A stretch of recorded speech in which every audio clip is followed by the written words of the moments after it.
Hey guys, welcome to new video. ठीक है, आज अपन स्टार्ट कर रहे हैं सेक्टर्स ऑफ इंडियन इकोनॉमिक्स का, जिसका मैंने पार्ट 1 ऑलरेडी अपलोड कर दिया है। तो जिन लोगों ने वो वीडियो नहीं देखा तो आप पहले वो देख सकते हो। ठीक है, फॉर बेटर अंडरस्टैंडिंग।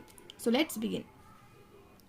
तो देखो, आज अपन को पढ़ना है एम्प्लॉयमेंट। ठीक है, employment refers to the state of having a paid job, earning money and contributing to the GDP of the nation. देखो, एम्प्लॉयमेंट एक ऐसा स्टेट होता है जहाँ पे individual is willing to work and having the work also, मतलब काम करने की इच्छा भी है और उसके पास काम भी है। ठीक है, और उसके लिए उसको पैसा भी मिलता है, जो कि उसके जो पैसा होता है उसको कंट्रीब्यूट करता है जीडीपी ऑफ द नेशन। इसी को हम बोलते हैं एम्प्लॉयमेंट। ठीक है, अनएम्प्लॉयमेंट किसको बोलते हैं? It refers to situation when a person who is actively seeking a job and is unable to find the work. Means when an individual is willing to work but unable to get the work. ठीक है, यहाँ willingness है but unable to get the work. It is known as unemployment. आप ये graph देख सकते हो, यहाँ पे शेयर ऑफ जीडीपी बताया गया ईच सेक्टर का। जैसे कि 1973 में आप देखोगे जीडीपी में शेयर तो प्राइमरी सेक्टर का इतना है, बट 2003 में अगर देखोगे तो प्राइमरी सेक्टर का जीडीपी का शेयर जो है कम हो गया, टर्शियरी सेक्टर का बढ़ गया। ठीक है, जीडीपी में प्राइमरी सेक्टर का जो शेयर कंट्रीब्यूशन है वो कम हो रहा है, but at the same time employment primary sector में जो हो रहे हैं वो बढ़ रहा है। ठीक है, मैं आपको दिखाती हूँ ग्राफ इसका। ये देखो, shares of sectors in employment. आप देखोगे कि ये जो प्राइमरी सेक्टर था पहले कितना शेयर्स ऑफ एम्प्लॉयमेंट थे इनके, इतना। ठीक है, इतने एम्प्लॉयमेंट थे प्राइमरी सेक्टर में, बट 2003 में वो जो एम्प्लॉयमेंट है वो कम नहीं हुआ है, उतना ही है। ठीक है, थोड़ा बहुत कम हुआ है, बट कंपेरेटिवली किससे? टर्शियरी और सेकेंडरी सेक्टर से। तो अभी भी प्राइमरी सेक्टर में लोग ज़्यादा इन्वॉल्व हैं, but still GDP primary sector का कम हो रहा है। तो ऐसा क्यों हो रहा है? इसके बहुत से रीज़न हो जाते हैं जो हम फर्दर डिस्कस करते हैं। डिस्गस्ड अनएम्प्लॉयमेंट, जिसको हम हिडन अनएम्प्लॉयमेंट भी बोलते हैं। It is also called hidden unemployment. It is a situation when more people are working than are actually needed for a task और रिक्वायर्ड फॉर द वर्क। देखो, इसका एग्जाम्पल जैसे एक फील्ड होता है जहाँ पे सपोज 3 लोग अगर काम करेंगे तो इफेक्टिवली काम हो जाएगा। ठीक है, सपोज 3 लोग काम करते हैं, उनका अर्न कितना करते हैं? 100 rupees per day. I am giving just example. तो 100 रुपीज़ उनका पर डे का इनकम होता है। तो सपोज उनकी फैमिली में और भी मेंबर्स थे 2-3 जिनको काम नहीं मिल रहा था, तो उन्होंने क्या किया, वो 3 लोग और आ गए उस फील्ड में काम करने के लिए।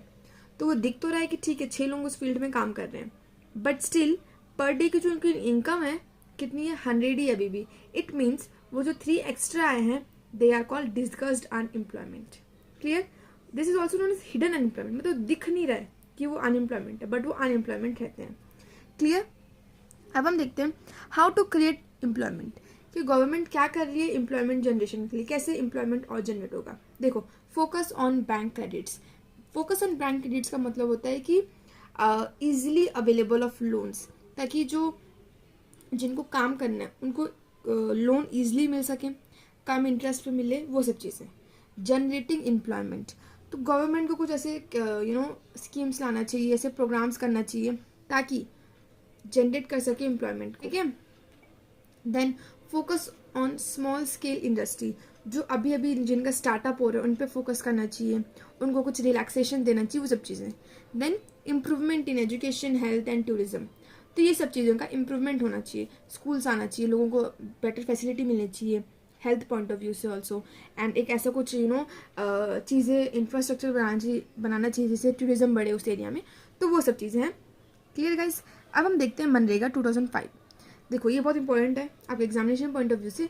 महात्मा Gandhi National Rural Employment Guarantee Act was formulated in 2005. It aims at enhancing livelihood security of the house in rural area of the country. ठीक है, तो ये जो एक्ट है ये क्या करता है? 100 डेज गारंटी देता है काम का। ठीक है, और सपोज आपको कुछ काम मिला, 30 डेज काम मिला, फिर 20 डेज काम मिला, बट कुछ टाइम आपको काम नहीं मिलता है, तो जो काम आपको जिस टाइम का नहीं मिला है उस टाइम का भी आपको गवर्नमेंट उसका अलाउंस देती है। ठीक है, तो इसे मैं आपको दिखाती हूँ नोट्स। देखो, it provides 100 days guarantee employment every year का रहता है। ठीक है, अनएम्प्लॉयमेंट अलाउंस भी मिलता है, अगर आपको गवर्नमेंट काम नहीं दे पाती है कुछ दिनों का तो उस दिनों का आपको अलाउंस मिलता है। ठीक है, it is based on right to work. Right to work का जो आपके पास राइट है इस पे ये बेस्ड है ये, ठीक है। Target SC STs and poor womens and 1/3 of the beneficiaries are women, ठीक है। ये सब चीज़ें रहती है। बाकी इसमें आपको आपके घर की कुछ आसपास एरिया में आपको काम मिलेगा, ये सब चीज़ें उससे कुछ फर्दर पॉइंट्स रहते हैं, ठीक है।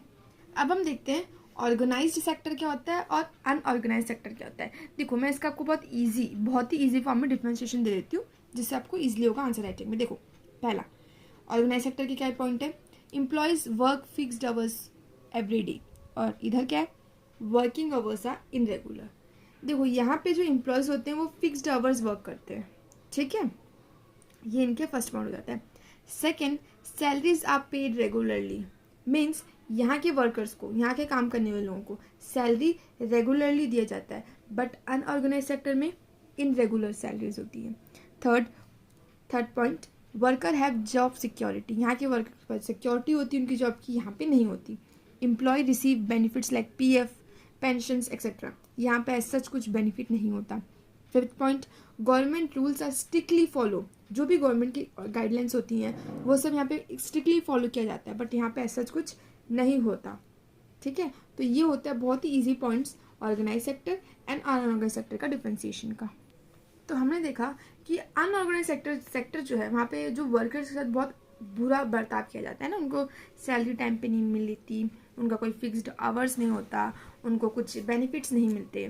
तो हम देखते हैं protections of worker in unorganise sector क्या क्या कुछ गवर्नमेंट करती है। देखो पहला, alternate source of employment, means giving workers new और extra job options when their current work is uncertain और सीजनल। फॉर एग्जाम्पल अभी आपको पता है आइडल मेकिंग जो मूर्तिकार से, तो उनको अभी जैसे कि अभी तो उनका सीजनल टाइम है तो वो अच्छा काम करेंगे अभी, बट जब ये चीज़ हो जाएगी तब वो खाली बैठते हैं, तब उनके पास कुछ अल्टरनेट सोर्स ऑफ एम्प्लॉयमेंट होना चाहिए, ठीक है। Second, public works programme, means government give jobs to people by starting big public projects like building, roads, schools etcetera, ठीक है। एंड गवर्नमेंट सब्सिडीज, मतलब कि जो पुअर पीपल्स होते हैं तो उनको रॉ मटेरियल कम प्राइस में देना, कुछ टैक्स में कुछ रिलीफ्स देना, तो ये सब होता है गवर्नमेंट सब्सिडीज। अब हम देखते हैं public sector and private sector में डिफ्रेंसिएशन क्या होता है। देखो पब्लिक सेक्टर ओनरशिप के बेस में अगर हम देखें तो public sector is owned and control by the government, but private sector is owned and control by the companies, private companies.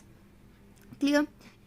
इनका ऑब्जेक्टिव क्या होता है, तो पब्लिक वेलफेयर, पब्लिक सेक्टर का ऑब्जेक्टिव पब्लिक के वेलफेयर, एंड प्राइवेट सेक्टर का to earn profit. Funding का source तो funded by government, funded by private investment. Employment देखें तो jobs are high security, benefits, pension, और यहाँ पे जॉब्स आर लेस सिक्योरिटी, ठीक है। एग्जाम्पल के लिए आप इंडियन रेलवे ले लो, पोस्ट ऑफिस ले लो, ये सब पब्लिक सेक्टर का पार्ट होता है। प्राइवेट में अगर आप देखोगे तो टाटा मोटर्स, ये सब जो प्राइवेट कंपनीज होती है ये सब प्राइवेट सेक्टर का पार्ट है। सो आई होप आपको डिफरेंशिएशन क्लियर हुआ हो। अब हम इस चैप्टर का लास्ट टॉपिक देखते हैं, रोल्स ऑफ पब्लिक सेक्टर। देखो पब्लिक सेक्टर का क्या रोल है, development of infrastructure for transport, powers etcetera, ठीक है। Development of backward areas, starting industry, ये सब चीज़ें, and providing basic facility to citizens like education, health care etcetera. तो ये सारे क्या है, रोल है पब्लिक सेक्टर का। सो गाइज यहाँ पे हमारा चैप्टर एंड होता है। I hope you like this video, and guys please do subscribe the channel for upcoming videos. So thank you so much for watching. Have a great day. Bye.